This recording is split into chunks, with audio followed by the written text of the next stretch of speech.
तो पुण्यात्माओं, परमात्मा हमें बताने आए थे कि तुम मनुष्य जीवन आप जी को मिला है परमात्मा प्राप्ति के लिए, और इसका कोई यूज नहीं। यदि आप ये कार्य नहीं करते हो, बाकी जो संतानोत्पत्ति, उनमें मोह ममता, उनकी परवरिश, ये तो पशु पक्षी आपसे भी ज्यादा प्यार और श्रद्धा से करते हैं। तो पशु और पक्षियों के जीवन में और आपके जीवन में कोई भिन्नता नहीं। परमेश्वर ने मनुष्य जीवन वैसे ही नहीं दिया, क्योंकि जब तक हम तत्व ज्ञान से परिचित नहीं होते, हम इसकी कीमत से, इसकी वैल्यू से परिचित नहीं है। परमेश्वर ने ये हमें शरीर दिया मनुष्य का, इसमें सद्बुद्धि दी, हाथ पैर ऐसे दिए कि हम मकान बना सकते हैं, झोंपड़ी डाल सकते हैं, गर्मी सर्दी से बच सकते हैं, समय पर खाना बनाकर खा सकते हैं, मेहनत मजदूरी करके हम अपनी रोजी रोटी कमा सकते हैं। इसलिए दिया था परमात्मा ने कि ये सब सुविधा करके आप अपने एक छान डाल के, झोंपड़ी डाल के या मकान बना के, जैसे भी प्राकृतिक आपदाओं से बच सकते हो जो आपके भजन में बाधक हो सकती हैं। जैसे तूफान आता है, आंधी आ गई, ओले गिर गए, वर्षा आ गई, सर्दी ज़्यादा होगी, गर्मी अधिक होगी, उनसे बचने के लिए एक छान डाल लो, एक मकान बना लो साधारण सा, और अपनी रोजी रोटी के लिए काम भी करो और भगवान भी भजो।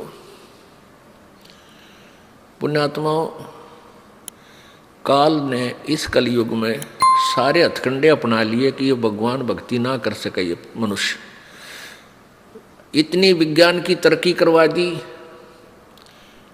ऐसे रेडियो, टेलीविजन, एफएम, दिन रात चलने जा बकवास, किसी टाइम ऑन कर ले टीवी ने, जब नाच गाने शुरू पाएंगे। मोबाइलों के अंदर सारी बकवास भर लो, सारा दिन कान का लाए रहो, दूसरे ना पता के कर रहा, कान में ला और जेब में डाल ले, सुने जा बकवास सारा दिन। और फिर अब ये शिक्षा बना दी। अब शिक्षा इसलिए आवश्यक थी, काल ने तो बनाई है हमारे को भगवान से दूर करने के लिए, यह शिक्षा का स्तर। और परमेश्वर ने पता था कि ये शिक्षा स्तर आवेगा, शिक्षा का समय, तो मैं अपने बच्चों को अपनी पहचान बता सकूंगा, सदग्रंथों को दिखा सकूंगा। और जब आपको ज्ञान हो जाएगा, फिर आपके अंदर वो दोष नहीं रहेगा जो शिक्षा से उत्पन्न हुआ। क्या हुआ कि अब कितनी फैक्ट्रियां, कितने प्रकार के ये सरकारी कार्यालय खुल गए, इनमें जो एम्प्लॉइज हैं, कर्मचारी अधिकारी हैं, अब ये बहुत बिजी रहते हैं। आप देखो बैंक में एक कलर को समय नहीं, लगा रहता है। फिर वो सारा दिन तो वहाँ डिस्टर्ब माइंड आते, फिर क्या घूटी लाओगा या फिर टेलीविज़न चलाओगा मनोरंजन के लिए, और फिर पढ़ कर सो जाएगा, तड़के खा कर रोटी सवेरे फिर भाग लेगा। तो और पहले क्या होता था कि सब कोई भेड़ बकरियां पाला करता, कोई गऊ पाल लेता था, कोई वैसे मजदूरी कर लेता था छोटी मोटी, कोई मानसिक ऐसा काम नहीं था, ना किसी का टेंशन थी। परमात्मा टाइम पर टूक दिया करता था, भगवान पर आश्रित थे, वर्षा के लिए प्रार्थना करते रहते थे, मालिक को याद करते थे। तो भक्ति का तो समय वो था बहुत बेस्ट। और अब काल ने ये सारे हथकंडे अपना लिए। इनमें से एक शिक्षा भी है जो डिस्टर्ब करने के लिए हमें इतना ये छोटे मोटे खिलौने बना लिए, कोई जहाज बना लिया, रॉकेट बना ली, और इन्हीं से हम मान बैठे कि हम भगवान से भी सुप्रीम है। नहीं, ये भूल है जीव की। अगर 2 वर्ष वर्षा ना हो, परमात्मा दया ना करें, और जैसे पीछे हाहाकार मच गई थी, ग्लेशियन खत्म हो गया, और पानी भी नहीं रहेगा, ये हो जाएगा, ये जो चाहे सो कर दे। अब इतनी बर्फ गिर दी, ग्लेशियन कर दी सारे का। तो हम क्यों ना उस मालिक से अर्ज करें तो सब कुछ ठीक कर दे। विज्ञान तरीके से हम कितना क्या कर सकते हैं। तो अगर 2 वर्ष वर्षा ना होना, ये सारे रॉकेट, ये जहाज उस एयरपोर्ट पर खड़े खड़े जंग लगाए, इनका कोई बैठने नहीं पावे इनमें, न ये टेलीविजन देखे, क्योंकि पेट ना भरेगा। बकवास तो जब आवे, जब हमारे अंदर समय पर टूक मिल जाए प्राणी को। एक बार अकाल गिर गया था, एक भयंकर अकाल गिरा था, और 2 वर्ष पहले तो 1 वर्ष का अकाल बहुत होता था, तो उसमें इतनी हाहाकार मच गई कि जो दिल्ली के सेठ और राजा लोग होते थे, जो नान पुलाव खाया करते थे, उन्हें रोटी भी ना पाई, घास तोड़ तोड़ के खाए, धक्के खाते अंडे और मर गए भूखे। तो परमात्मा कहते हैं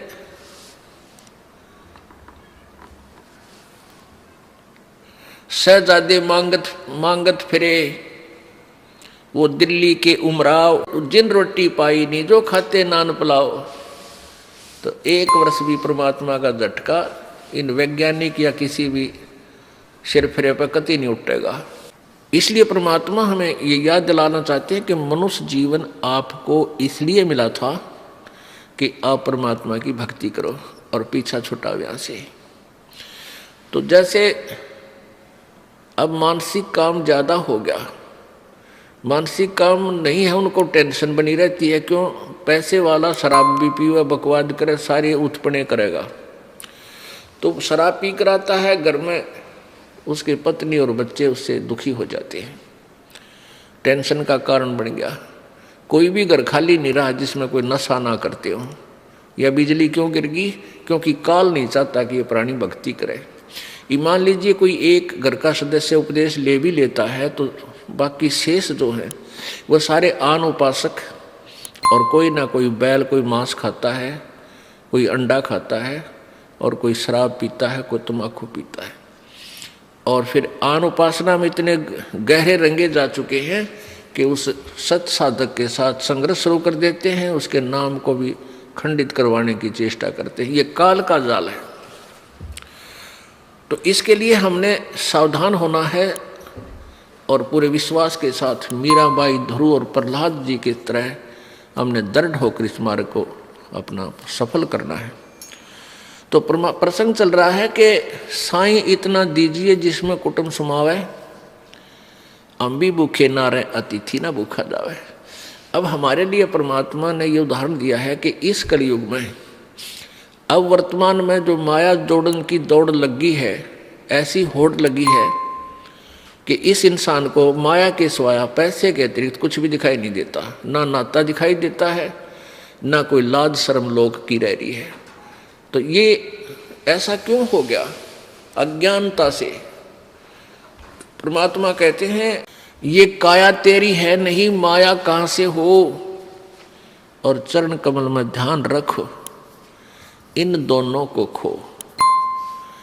अब काया तेरी है नहीं, शरीर है तेरा नहीं, और तू संपत्ति ना अपनी मान बैठा, नालायक के भूल पड़ गई तेरे। तुम मालिक को याद कर, ये ना तेरी शरीर है ना तेरा संपत्ति है, इन दोनों को भूल जा और मालिक ने याद रख। इस मिट्टी से ये 5 तव का पुतला जब ये समाप्त हो जाएगा, इसका समय पूरा होगा, उसी समय इसको सभा कर देंगे, जला देंगे, ये राख बन जाएगा, पहचान भी नहीं होगी ये किसकी है, और इसके ऊपर गद्दे लोटा करेंगे। और इस मिट्टी से हम लाभ उठा सकते हैं, परमात्मा पा सकते हैं, इस मिट्टी से हम सोना बना सकते हैं। उसको भूलकर हम केवल एक ही काम लगे रहते हैं, संपत्ति माया जोड़ने के। अब इधर पश्चिमी देशों में क्या है, माया की कमी नहीं रही, उनके पास बहुत धन हो गया।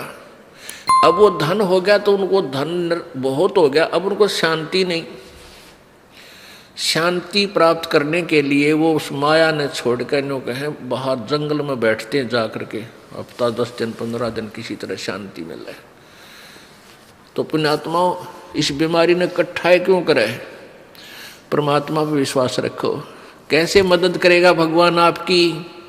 कबीर साहब कहते साईं इतना दीजियो जिसमें कुटुंब समावे, हम भी भूखे ना रहें, अतिथि न भूखा जावे। इतना मांगिए। परमात्मा जब आप सच्ची भक्ति करोगे, आपके किसी भी कार्य में बाधा नहीं आने देगा। अब हम अपने परिवार के लिए जो मांग कहा है कि भी हम भी भूखे ना रहें और अतिथि न भूखा जाए, सब कुछ आ गया। यानी रिक्वायरमेंट ऑफ द फैमिली, अपने परिवार की आवश्यकताओं को से अधिक डिमांड भगवान से नहीं करना। और फिर जो आपके पास पैसा शेष बचता है उसको पुण्य में अधिक लगाओ, जैसे परमेश्वर ने स्वयं ये लीला करके दिखाई। परमेश्वर कहते हैं दान दिए धन घटे नहीं, चढ़ी चोंच भर ले गई नदी न घट्यो नीर। और दान दिए धन घटे नहीं, कह रहे साहिब कबीर। परमात्मा कहते हैं देते को हर देत है जहां तहां से आन, और ना दिया फिर मांगते फिरियो, परमात्मा सुना नहीं कान। जैसे किसी ने पिछले जन्मों में पुण्य किया है, आज वो गाड़ियों में चलते हैं, बहुत अच्छी व्यवस्था घर की है, और जिन्होंने पूर्व जन्म में दान नहीं किया आज वो गरीब इतने हो गए हैं, मजदूरी भी कर लेते हैं, कोई कागज चुगते फिरते हैं, दिए भाई बाबा दिए, कोई नहीं देता चवन्नी। तो क्यों नहीं देता? क्योंकि उसने पिछले जन्म में पुण्य नहीं किया। तो कहते हैं, परमात्मा कह रहे हैं कि देते को हर देत है। किसी ने दान किया है पूर्व जन्म में, तो आज भगवान उसके ठाठ कर रखे हैं, और अब भी दान करोगे तो इस जन्म में भी मिलेगा आपको, और अगले में भी, नेक्स्ट में भी मिलेगा। और दान करोगे ही नहीं तो दोगे, मिलेगा कहाँ से? देते को हर देत है जहां तहां से आन। और जिसने दान नहीं किया, नहीं दिया, सो मांगते फिरियो, परमात्मा सुने नहीं कान। धर्म बिना दापे नहीं, ये प्राणी प्रपंच, आस बिरानी क्यों करे तन दिया हो तो संच। एक समय परमात्मा कबीर जी जब यहाँ वो परमेश्वर बनारस के अंदर काशी में लीला करने आए हुए थे,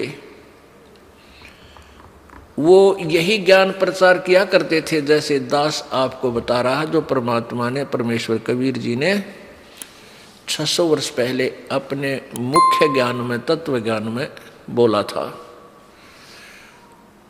उसी ज्ञान को परमात्मा प्रचार किया करते थे।